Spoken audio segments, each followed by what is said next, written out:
Hi there.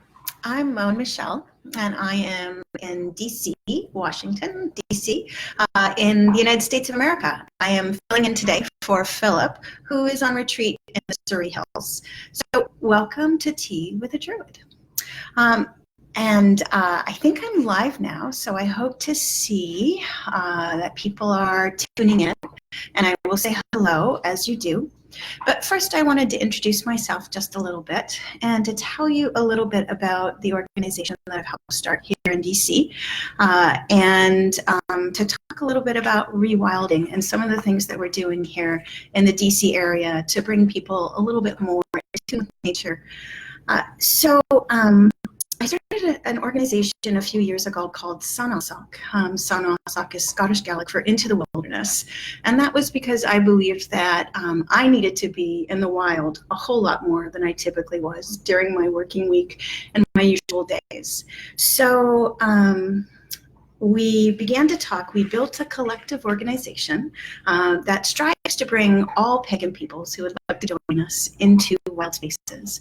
We hike, we do waterway and park cleanups, we picnic, we wade in swimming holes and rivers, we camp together. We're planning a slack packing trip, or kind of a backpacking trip for spring, and we do everything possible to bring anyone who would like to join us into the wilds of the DMV, the greater DC area. We do this because we believe that the more we can recognize our place within the natural world, the more we can be at home in the natural world, the more in tune with spirit we are in our everyday lives. I think this is probably a common way of thinking amongst many Druids. I'm hoping that resonates with all of you who are watching as well. We actually borrowed a prayer and began to say a prayer a couple of years ago based on the writings of John Muir, who is an environmentalist, or who was, an environmentalist and an activist in the U.S. He was central to starting the Sierra Club, which is an environmental activist group and preservation group in the West. His writings and journals were central to setting aside the Yosemite Valley Park, the Sequoia National Forest, and a number of wild spaces in the West. And so as part of his journal, he had written, it was like a musing that he had written one afternoon, and we were very captivated by it. And so we've now turned it into the central prayer that we say when we gather at any of our meetings. And so I'm going to recite this for you very quickly, and then we'll do a quick grove meditation. And I will actually stop just a second and start to say hello to a few people. Wow, 49 comments. Oh, now they're appearing on my machine. Brian, I see you. Hello from Michigan. Tasia, hello from Minnesota. Ellie Talent, good evening. Vivian Von Benedict. Lawrence Reuter. Adi. Julia. Pat. Angelica, thank you for joining me. Kathy, Rob, Ellie, Dean. Wow. Fantastic to see you all. So the prayer that we have adopted from John Muir's journals goes as such. The sun shines not on us, but in us. The rivers flow not past, but through us. We are of the stars, the trees, the flowers, and they are of us. Earth song and every bird song, wind song and tremendous storm song is our song, our very own song, and sings of our reverence. So I hope you enjoy that as much as we do.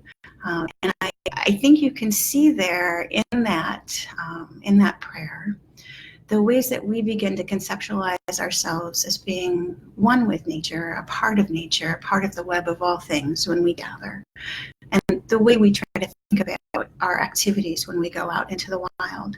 Much of this, of course, was informed by our work in the various Obot graves, it's just central to being a Druid, I think, to think of ourselves at home and at one in many of the different wild places around our natural landscapes. So hello to Rob, to Jasmina, to Rachel, to Zane, to Jan, to Wolfgang. Thank you for joining me. Now, if you would, let's actually go into our inner groves now. Let's, wherever you are, however you're enjoying your day, if you would just close your eyes,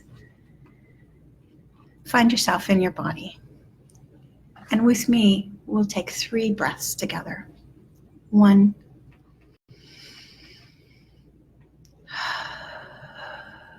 for the earth below us.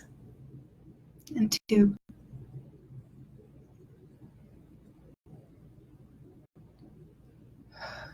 for the skies above us. And 3,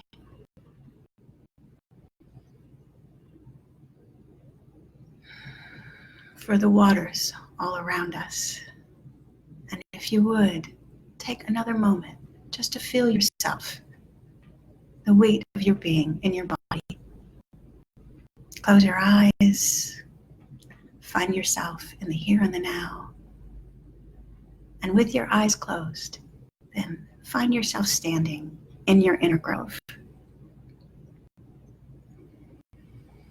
Now, if you visited your inner grove, you might look around, right? If you're very familiar with that grove, look around and see, are things in place? Does everything feel right? What are the features of that grove that you always look for? Is the sky the same color? The earth the same color? And if you're new to your grove, then what does the earth beneath your feet feel like? Is it warm? Is it cool? Is it soft? Is it hard? What color is the sky? What color are the trees? And what do the trees all around you look like? And then often, if you're like me, almost every time I visit my grove, there's some sort of message. It might be a messenger. It might simply be a token, some element of the colors or the sky or the feel of the place on a particular visit. But look around and see if there's something waiting, a message, an ally, an individual, a gift, a token that might be waiting to speak to you or remind you of something that you already know.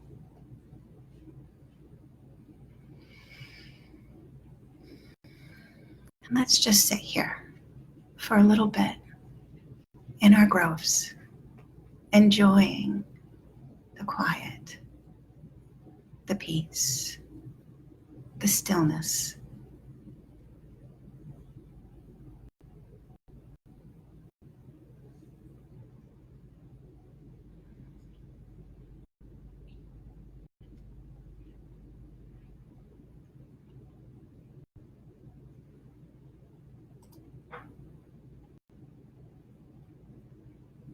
Breathe deeply. What smells are coming to you? What sounds might you hear?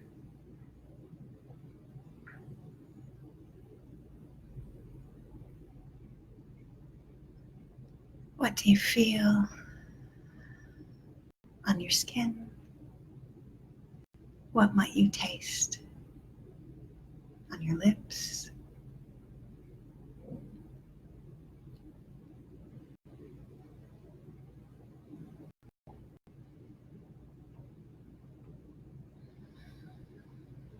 And then slowly, wherever you are, when you're ready, open your eyes and rejoin me.